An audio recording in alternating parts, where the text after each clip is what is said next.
Hello, hello tout le monde et bienvenue sur ma chaîne.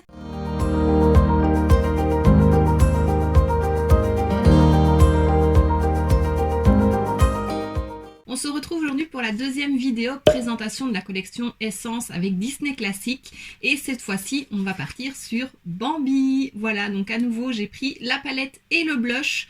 Et voilà, je vais te montrer les autres produits que j'ai aussi qui étaient soit vendus à l'unité ou soit vendus dans des lots. Voilà, comme ça tu verras un petit peu tout ce qui est disponible sur la collection Bambi, enfin sur Bambi, bien que je n'ai pas tout pris non plus. Mais voilà. Alors à nouveau dans ce coffret-ci qui était livré avec une pochette, j'ai reçu ceci. Donc c'est une huile scintillante pour le corps, elle est très jolie Bambi, je crois qu'il y avait deux teintes différentes. Bon, c'est celle qui était dans le coffret, c'est peut-être la plus claire, en tout cas c'est la 01. Voilà, en été j'ai d'autres huiles comme ça, mais en été j'ai bien envie d'en mettre un peu plus cette année. Je trouve ça très joli quand c'est très discret et qu'on est légèrement bronzé. En mettre un peu sur le décolleté, sur les bras, les jambes, ça peut être très joli. Donc voilà, je suppose qu'elle a aussi un parfum de coco comme toute la collection, mais voilà, elle est très belle et elle scintille vraiment très bien. Voilà, je te la montre de plus près. Et puis Bambi, c'est trop mignon. Ensuite, j'ai acheté ceci. Donc, c'est un spray, toujours Bambi, avec de l'eau de coco. C'est pour le visage et c'est un spray auto-bronzant graduel. Voilà, ça m'intrigue toujours ces trucs-là. J'ai toujours envie d'essayer. Maintenant, j'ai toujours peur de tourner orange carotte. Mais voilà, j'ai ceci et tu verras avec la collection, c'est Patch, je crois, donc les 101 dalmatiens. Ils ont sorti un spray pour enlever l'auto-bronzant justement. Donc je me dis que j'essayerai peut-être sur un endroit qu'on ne voit pas pour le moment, peut-être un bras ou essayer un petit peu et puis voir si vraiment l'effaceur d'auto-bronzant fonctionne. Donc voilà, ce sera à tester. Et puis bah, bien entendu côté make-up, j'ai pris le blush, Maxi Blush Highlighter. J'ai essayé de le mettre vraiment que sur le haut des pommettes. Généralement j'aime bien en mettre vraiment sur les pommettes et le nez. J'ai mis juste sur le bout du nez. À nouveau, c'est très lumineux. Pourtant, j'ai essayé de prendre vraiment la partie ici où il y avait moins de lumière. Mais pour moi, ça reste quand même plus un highlighter qu'un blush. Mais voilà, ici, c'est très discret, c'est joli. Ça peut donner un petit teint un peu naturel, cette couleur-là, avec juste le bronzer comme j'ai fait. En été, ça peut être très beau à nouveau. Mais c'est pas ce que je préfère. J'aime quand même mieux quand il y a de la couleur et puis mettre l'highlighter à la limite par-dessus. Voilà, pas autant lumineux. Mais voilà, je suis quand même contente de l'avoir testé et je préfère celui-ci à celui d'hier. Donc voilà. Et puis la palette, je crois que c'est là les couleurs qui me tentaient le plus, qui me plaisaient le plus. C'est du nude mais avec du vert d'eau et je trouve ça magnifique. Voilà, c'est trop beau, j'aime trop, franchement. Ça c'est vraiment une palette que je pourrais utiliser tous les jours. Voilà, il y a moyen de faire du plus coloré, du lumineux et puis du plus nude avec juste une petite touche de couleur. J'aime beaucoup, franchement, je l'aime beaucoup. J'arrête pas de le dire. Dans celle-ci, il y a 1, 2, 3, 4, 5, 6 mats. Donc c'est quand même beaucoup mieux. Aussi bien du brun que du vert. Donc ça, je trouve ça génial. Du plus foncé, du plus clair. Il y a cette teinte-ci pour poudrer l'arcade sourcilière qui est parfaite. Franchement, celle-ci, elle est bien faite. Il y a des teintes foncées ici pour foncer le coin externe ou faire un smoky. Les lumineux sont vraiment très beaux. Elle est bien pigmentée. Donc elle, franchement, je la regrette pas du tout. Alors bah, je pense que je vais te dire un petit peu ce que j'ai fait. Donc j'ai poudré l'arcade avec celui-ci. J'ai fait un creux plus ou moins large avec celui-ci. J'ai foncé le creux vraiment dans le pli avec ce fard-ci. J'ai foncé le coin externe avec celui-ci. Et puis j'ai fait le reste de la paupière avec celui-ci. La transition des deux fards mat, je l'ai faite avec celle-ci. J'ai appliqué celui-ci sur le reste de la paupière mobile. Celui-ci en coin interne. Et j'ai mis celui-là en ras de cils, je vais y arriver. Et franchement, j'aime trop. Et puis alors, j'ai fait un petit trait de liner avec les liner cake de chez Révolution. J'ai pris ce fard-ci, un peu vert d'eau aussi. C'est très joli, ça va très bien avec. Et en muqueuse, j'ai appliqué le Color Crush en teinte. C'est, je ne sais pas, c'est pas noté. Ça, c'est dommage. Je me demande si c'est pas Palm Spring ou alors c'est le rose, je sais plus. Enfin, c'était un de chez She Glam. On le voit, mais pour moi, ça pourrait être plus pigmenté quand même. Il faut déjà passer quelques fois pour que ça se voit. Donc ça, c'est pas mes crayons favoris. Voilà, je pense que je t'ai tout dit. Donc, je te laisse avec les swatchs.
soit je te laisse avec le make-up.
Voilà ce qui termine mon make-up. J'espère que ça t'aura plu. Franchement, gros coup de cœur sur cette palette. Je l'aime vraiment beaucoup. Des deux que j'ai essayé pour le moment, c'est celle que je préfère.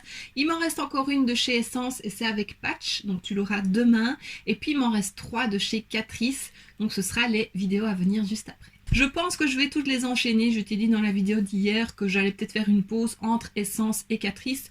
Mais je vais peut-être pas le faire. Je vais bien voir comment ça se met dans mon planning. Donc voilà, on verra, ce sera une surprise. Et donc voici ce qui termine cette vidéo. J'espère que ça t'aura plu. Si c'est le cas, n'hésite pas à mettre un pouce vers le haut, à me laisser un petit commentaire et à t'abonner si ce n'est pas déjà fait. On se retrouve très bientôt dans une prochaine vidéo. Et d'ici là, je te fais plein de bisous. Mouah.